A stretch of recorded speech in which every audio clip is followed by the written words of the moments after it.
Hello and welcome to Lunchtime Haul Time, the sometime in the middle of the day, approximately once a week show that I do. When I look around, I realize I've got a long lunch, nothing to grade, extra meetings, and a bunch of comics I haven't shown off, and I show them off. And that's what Lunchtime Haul Time is all about. Lunchtime Haul Time, let's commence. I've got what I've been reading recently from my pull. Just a few comments in those books. I've got some stuff from Peter Parker Comics.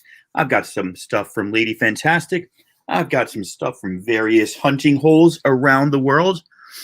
And when I say world, I mean my world, Tacoma, little area. But, some good hunting. Every once in a while, you run into that magic. So these are in no particular order. So I'm just going to go through them as they appear in the pile. Got this Hastings variant for Star Wars #1 from the 2015 Jason Aaron series. I don't love this cover. I don't hate this cover. I don't love this cover. I got this because my shop was doing a Black Friday weekend sale, so I went in there last Sunday, and instead of $10, it was $7, and I figured, I've got about 8 different variants of this #1, so I'll add one more to the pile. Another shop was having 50% off for last weekend. So I didn't really want to get these. These are reprints. These are Dark Horse reprinting the classic Star Wars that Roy Thomas and Howard Chaykin did. This one is, Archie Goodwin and somebody Williamson, whose name I forget. This one is Thomas and Chaykin. These are actually reprinting the Marvel comics from the 70s. And like I said, I wasn't necessarily going to spend, I don't know, these dollars each, but for $2 each, I went for it. Half price is half price. I actually picked up a massive run of dollar Star Wars books from that Jason Aaron 2015 run. And if you're interested, those will be available probably on the Saturday morning Cartoon Crew show. I'm not exactly sure if I'm going to do them on a bigger auction or do them there, but at some point they'll be up.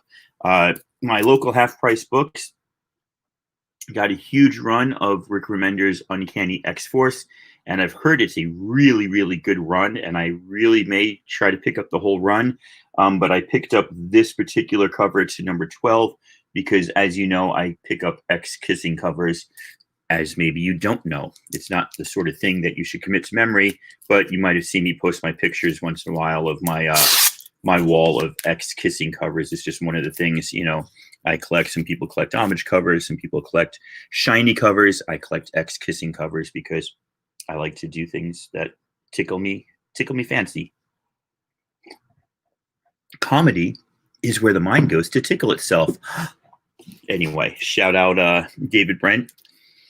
To this, the first time through, my LCS, unless you order them, doesn't usually get a lot of second printings. The more I looked at this, it may never amount to something. Most likely it won't amount to something because it's a Sith Hunter, Ochi Bestoon. It's one of a million characters who may or may not be used 25 years in the future. Really dig the cover, though. The more I looked at it, the more I looked like this guy looks like, hey, what's up, Big O? This guy looks kind of like a buffoon.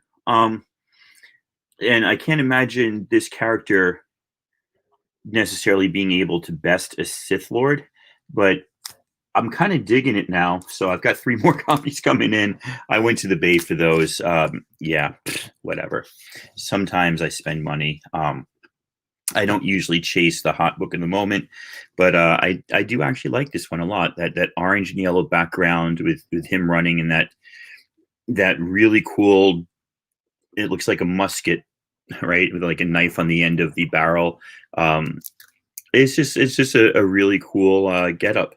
Don't know how he's going to stop getting crushed when Vader does this, but I guess he's got some magical way.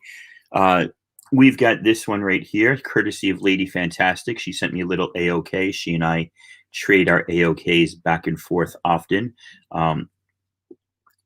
She loves Leia, and I'm sure she's got extras of this. I love this. I thought she'd given this one to me, or maybe she gave me a different variant that had Leia, like a General Leia, not a Princess Leia on But either way, this is issue 11 from the Darth Vader 2015 run, I believe, and just very, very cool. Digging it, digging it. This one is a foil prism cover, Secret Defenders, kind of cool little fantasy thing there. What's up, Southern? Just showing off a little package. I think your book. No, I didn't get your books yet. So they're not in here.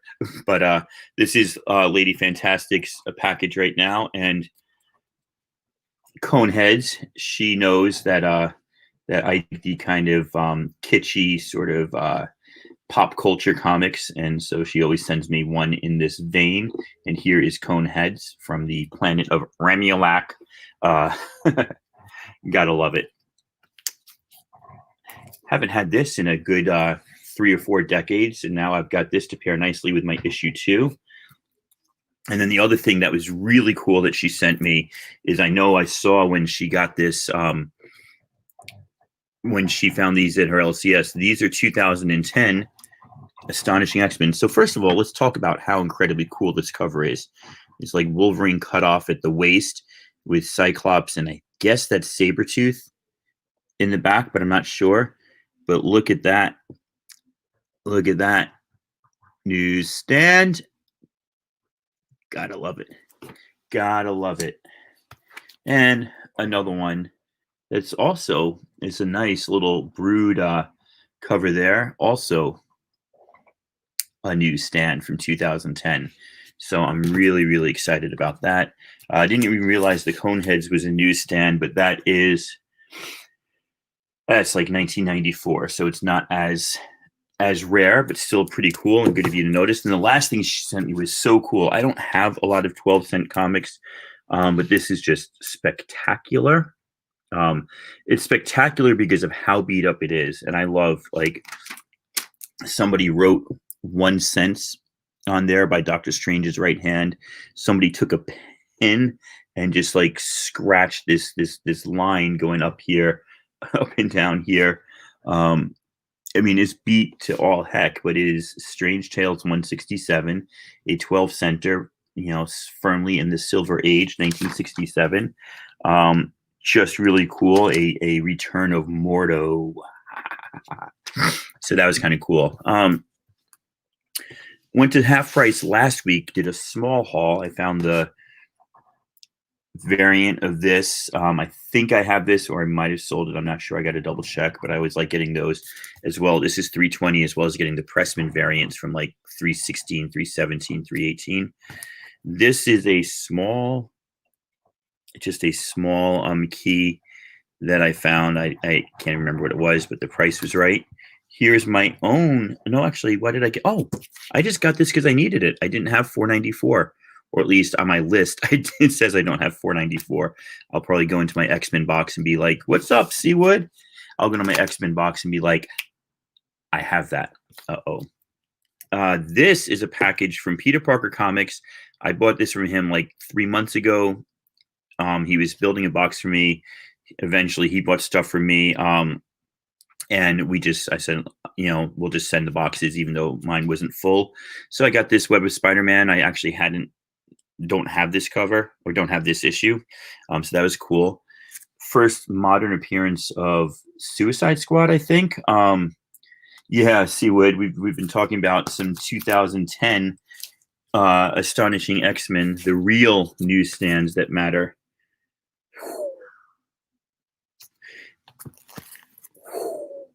(2010). That's what I love. Also, did not have this, so I was pretty excited. Peter Parker put that in to my little package there. I hate shipping just 2 books. I always throw an extra one in there just for packaging's sake. Got this from Sanctum Sanctorum Comics. Really nice cover. I could probably clean it up a bit. The back is ticked, though. The front presents like a 9.2. The back presents like an 8.0. So, he listed at very fine plus. I think that's probably where it is. But it's, it's one of the bigger ones to add to my Spawn newsstand collection. If you were unaware, I'm going for 1 through 137 on Spawn newsstands. Yeah, me too, Seawood. If it's 2000 is my cutoff, and then it really depends the issue. The more important the issue, the earlier I'm going to look for a newsstand. Like a 1994 newsstand on a key is going to matter way more than a 1998 newsstand on a book I could care less about. But after 2005, 2006, I'll pick up any newsstand because that's when they're really rare. And, that amount of rarity will count more than the book. Now, if you can find a combo of the super rare book that's also in the newsstand form from 2012, then you got yourself some gold. My Half Price Books, I went back yesterday and they had a run of fables from like 30 through 90. And they also had issue 4, which I did not have. I have issues 1 and 2 in really bad condition. I need to upgrade them. Still love Fable. Still think it's one of the best reads ever. But I'm missing missing like 3 from 100. Then I'm missing like half of the ones from 100 until the end. Another one that I was missing was 93, and they had it. So I was like, cool. Always nice. Now, I'm not collecting this, but I know somebody is, and I can't remember. But somebody was collecting all the like original Image. What's up? Somebody was collecting all the Image #1s from like the early 90s in newsstands. So if anybody knows who is the one that's trying to get all those, let me know, and I'll give those to them. I can't remember who it was, but I know somebody is collecting those. Lady Fantastic is here. There you go. I just went through. I figured you'd be at work. Sorry. I just went through your books. But I'll show them again in case anybody else is coming in a little bit past the time. So Lady Fantastic and I often send each other AOKs. Kind of a continual thing. We just build up boxes for each other. So she hit me with this little General Leia. I liked all of them. You know that. This really cool prismatic cover. Shiny, shiny. Don't be blinded. Conehead, Ramulak. And then this, which I didn't have, I've got issue 2, but I needed issue 1. Now I just need the other like 100 issues, but starting at the beginning is always good. And then this cover is awesome. Plus, it's a 2010 newsstand.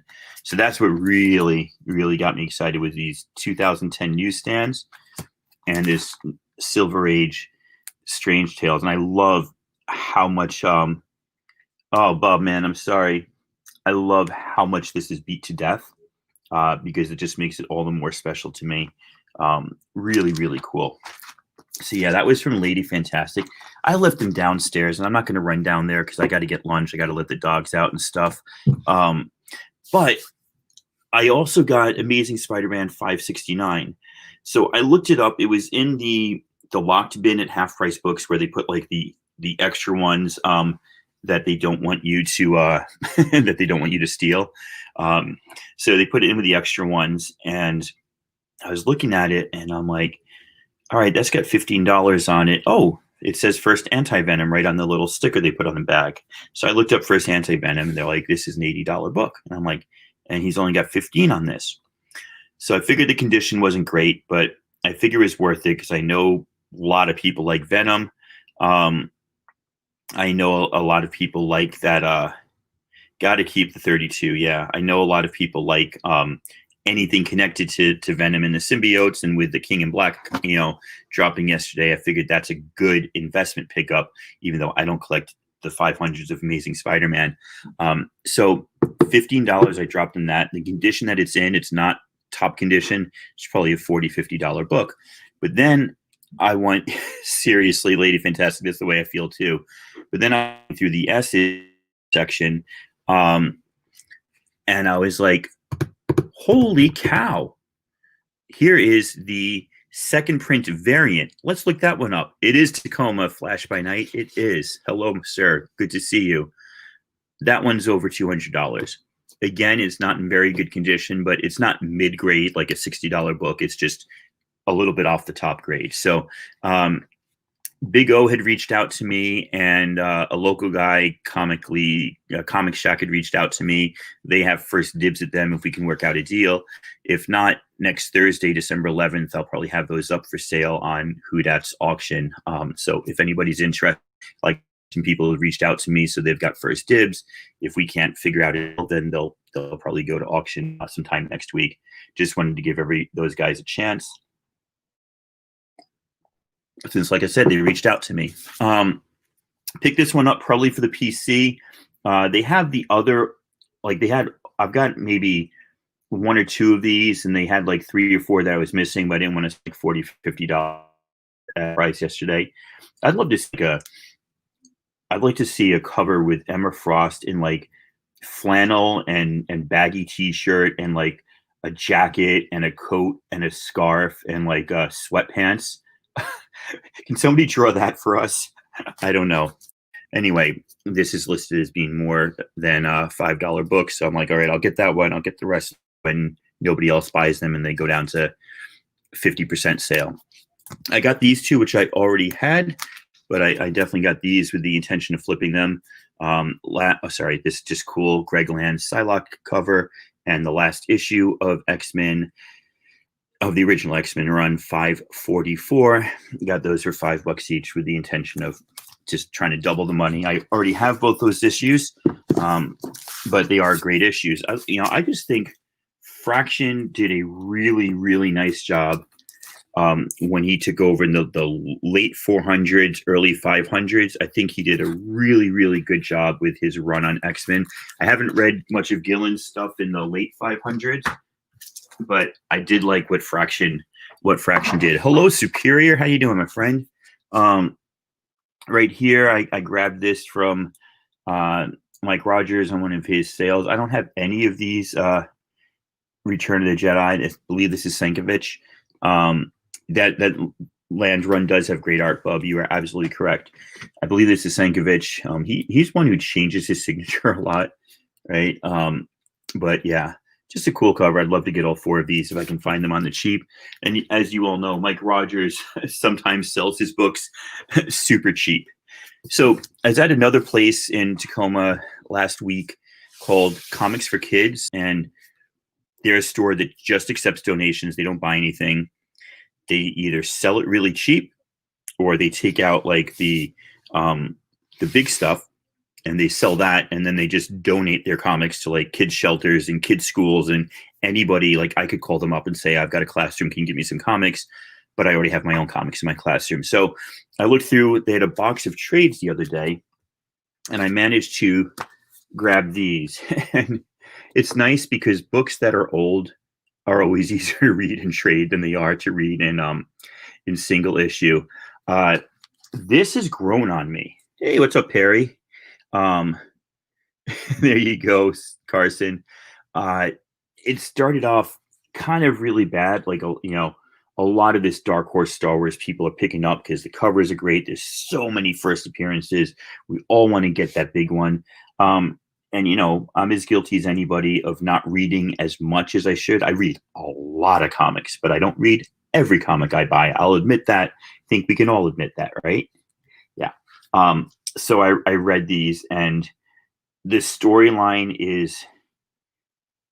it's what is it, man? It's goofy. It's light action, like light comedy. It's not serious. There's no gravitas to it, right? It's more like this happy-go-lucky guy who got framed for murder of all these Padawans. So it was it's a serious story, but it's like more bumbling adventures of these guys on the run. And the one guy I like the most is Griff, actually, who's like, I don't even know what species he is, but he's like the crooked on the take enabler that helps our good guy Padawan who gets the murder. So it's kind of a cool read. I'm glad that I'm collecting the series in singles. I'll continue to do that because the covers for this series are amazing, especially Demigol, who they introduce in volume 1. Demigol is like this evil scientist who does all these experiments on the captured Jedi, and the cover for issue 48, I think, is the first cover appearance of Demigod. It's one of the most beautiful issues I've ever seen. So these will just go into somebody's box for free. Probably they're fun reads, but they're not great reads. Like I'd say, Jason Aaron or Kieran Gillen are killing it with their Star Wars runs. Hey, what's up, JLS? They're killing it with their Darth Vader runs. The current Darth Vader run is really good. Current Star Wars run is pretty good. I mean, there are some really great reads going on. Fallen Order was really great. Some of those smaller short runs were really great. Obviously, Kanan I thought was a great read. I could care less about the likes. There's 10 people in here. I know each of you. I talk to you. That's so much better than like 100 likes from randoms. But anyway, I digress. Some of that Dark Horse stuff is not great reads. Some of it is okay. Some of it is good. Some of it is horrible. Some of it is goofy, like that stuff. Great reads. It has been said many times that Dai has really pulled away from where it started, and that maybe they should end it sooner or bring the story back or focus more on the characters. It's also been said by many people, not just me, that it is so much better in trade.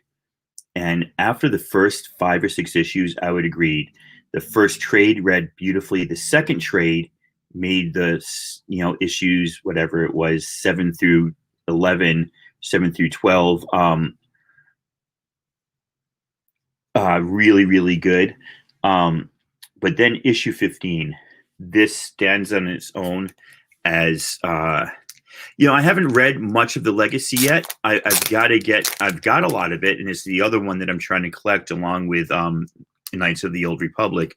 One of Legacy just shot up out of nowhere recently, but this,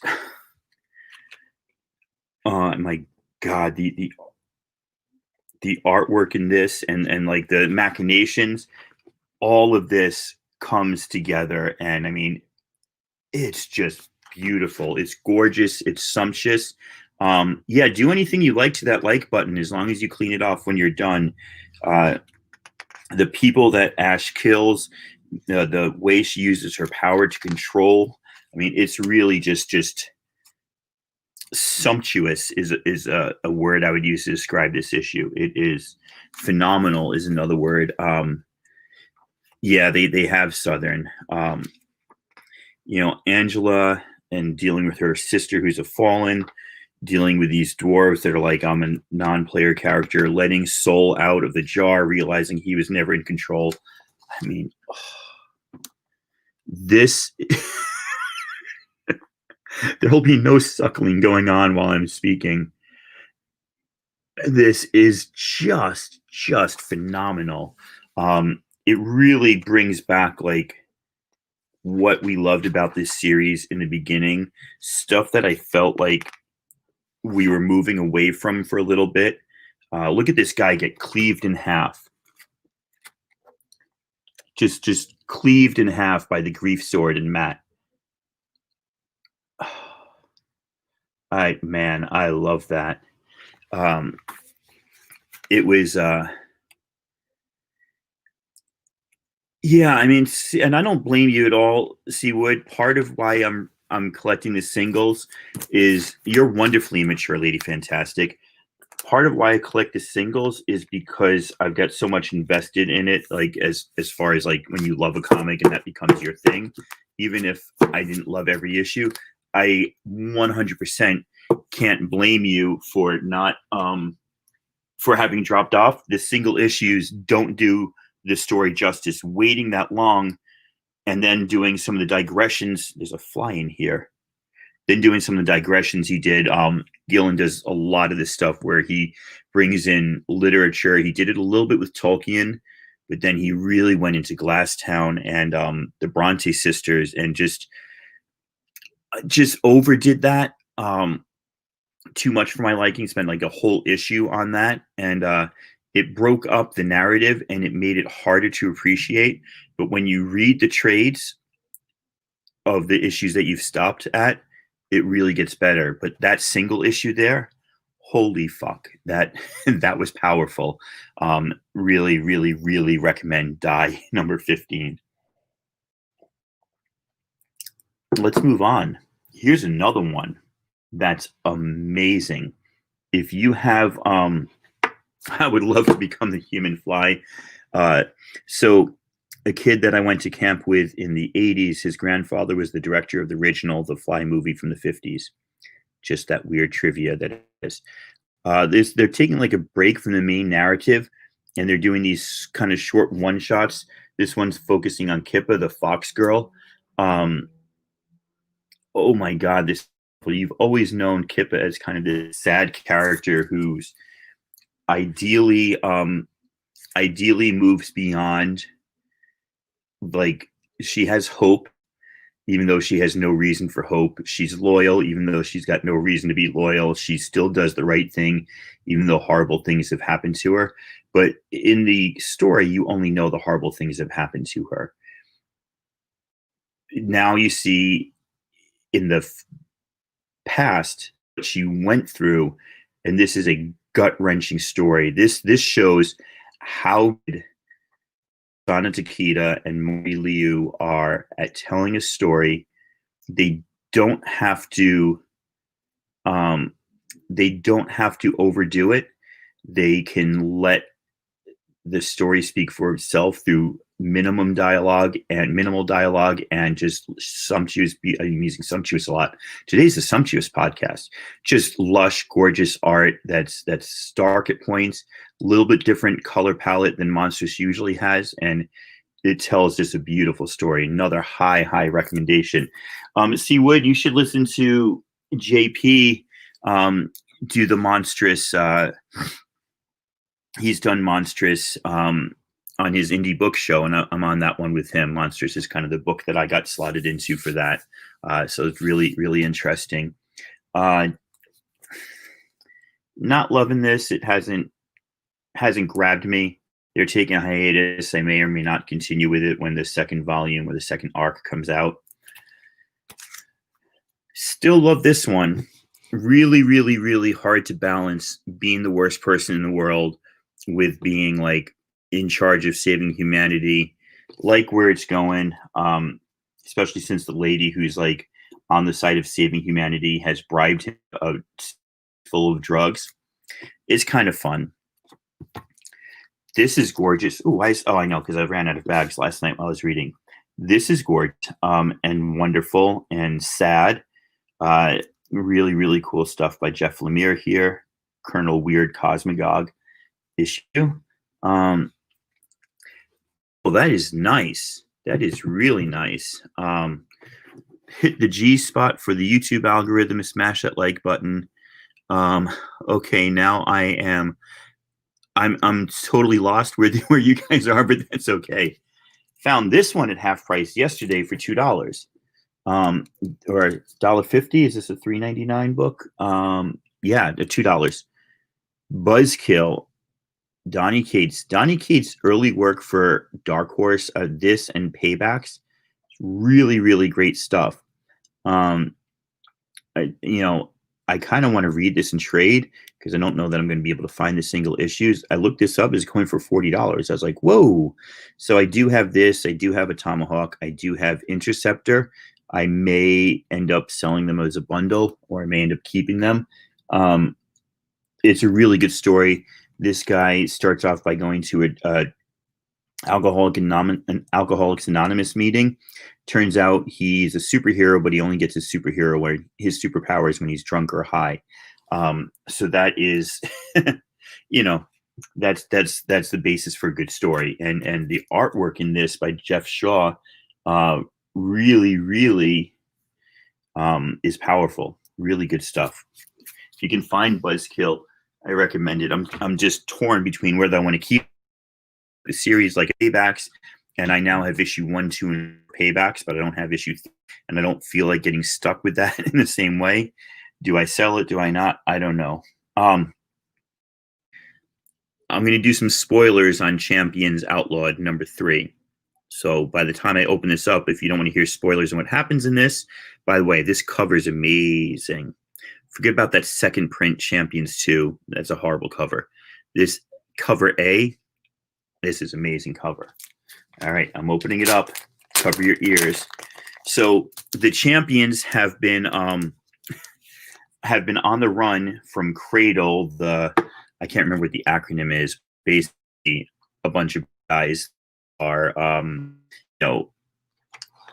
hiding, and there's this bad guy fascist group that's like the government telling the kids what to do, and it's just like the Superhero Registration Act, but instead of the Superhero Registration Act, it's now the Young Heroes Registration Act, and you can only use your powers if you accept an older mentor. And the kids are because that's what they do. Some of them maybe are not rebelling, we're not sure along with it or why, but they've been on the run. It's not clear vision has supplying the Cradle outfit information. So every time that Miss Marvel and Nova and Miles and Hart hide out, the government catches them like almost immediately. And so they're like, we're tired. Damn it. They're like, we're tired, we're exhausted, let's make one last run. And so they jump out of the house, running in this kid's backyard. And down here, you come down. And I had no idea. This is why the next page. And this next page, what's up, Omega? We're not gonna take. It is Civil War, but different perspective, right? People who might have argued on the hero side, freedom and Civil War, might argue that the kid should have the same freedom. So interesting thing. But anyway, Cyclops, one of my favorites, Dust appearing in him, pop out of nowhere. By order of the sovereign nation of Krakoa, I grant asylum to these individuals. They are refugees homeland, fugitives from an unjust law. Let a war of mutants. I suggest you let them come with me. This is why I read comics. I read and indie adult comics. This is why I still read superhero comics. For moments where the new world of champions that you started loving, even though you're a 49-year-old man, is now combined with this new existence of the X-Men that you love for the last 40 years. And for Cyclops to step in like that and be like, watch it, they're with me now. It sets up this whole story line that I am loving. Now, Koa is supposed to be apart from human affairs, granting asylum to mutants. Clearly, Miss Ironheart, Nova, Miles are not mutants, but they're being granted this protection. Is there going to be a war between Cradle and Krakoa? Between the regular superheroes in Krakoa? Is there going to be Civil War 3? I am down where this goes. Like I said, this issue got me the way it's get you when you're like, holy cow, for that issue. Sleep. Then the shooting started. Couple gunshots. Haven't actually found out in the news what happened. Whatever it was, at a level where they cut off communication, so our friend who has a police couldn't even tell us what was going on. But the car took off down the street right out there, crash, bam, hit another car, cops everywhere, and up to 12 o'clock last night. So yeah, that I tried to go to bed early after reading Champions, then got woken up by gunfire. Anyway, this is still a great comic. She's still a great character if DC decides to keep using her. I don't know how to put this into context if you haven't been reading it. It's just a great story, and I don't know if this is Derek Chew. He's been doing most variants. These are just sumptuous. Really, really, really beautiful. Yeah. Gorgeous line work. Really, really nice. So Green Lantern Mullen is a lantern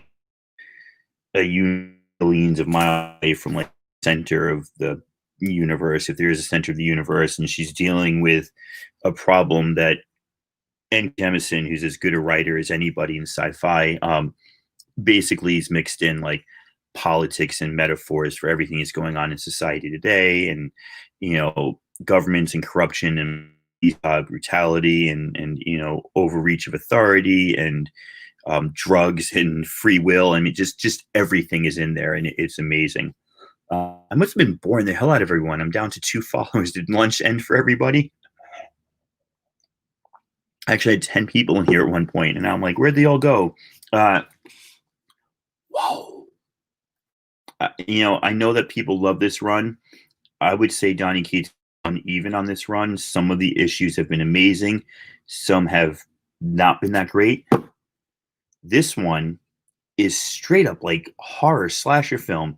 This is Donald Blake, who Odin created as like a human refuge for Thor from time to time when he wanted to rest from being God. And Blake has now come to like consciousness and realized his whole existence a total sham of just being like a vessel for rest. And so he's now taken Thor's power, kicked Thor, taking on all of Asgard. And it's just throw down stuff. But you look in his left hand, you see this scalpel. He straight up is like cutting Volstagg, like stab in the arm, blood getting on Lady Sif. I mean, it is like violent stuff. It is straight in your face stuff. It's nothing subtle. We don't even see Thor in this. It's really good. All right, my last comment before I go from lunchtime haul time is this. Please put this on your pull list if you like good comics. It's a great comic. Chip Zdarsky is a really great artist. Writer. It used to be Chichetto. I don't know. Is now the artist in this. I don't know Hawthorne as much. I think it was Chichetto. But the art has always been good in this. This is issue 4. I didn't read 25. In issue 25, Elektra becomes Daredevil. That's going to last for about 4 or 5 issues. In issue 30, Daredevil is going to get out of jail. He's going to come back and he's going to be Daredevil. Anybody who's paying more than $5 for issue 25 of Daredevil because you think it's going to be worth a lot, you'd be better spending that $25 on the trade, a whole back issues on this really, really good run. That's my, I started this showing. I spent money on, where was it? I spent money on this. So I'm definitely not beyond looking up something in eBay, even though I've got Darth Vader on my poll. I didn't ask print hold. I got Elektra is already a character, which as Daredevil is, in my opinion, not going to last, and in my opinion, not worth spending your hard-earned on. And I have to say, if you agree with me, let me know. If you agree with me, let me know. I'd appreciate it from me and all of you. Just run in chat, shout out Southern Comic, C. Wood, Fantastic, Bubs Comics, Omega Comics, ME Comics, JLS Comics. Do you notice a pattern here with the comics? Flash by Night, peer review. Harry Comics is lurking. Gorilla showed up. Shout out Gorilla. Defend. Do all sorts of things to that button. I missed anybody? I don't think so. Right at the end, last one to make a comment. I think I ship with on movie. That's a really, really good comment. I would Zdarsky chips on Moon Knight. I consider Moon Daredevil very similar character with Moon Knight. Else exists. There are similarities between those two. That is my 4 cents. Now I'm going to go fly and have some lunch. Last classes. Thank you for joining me in the randomly appearing lunch time. Take care, everybody. Good.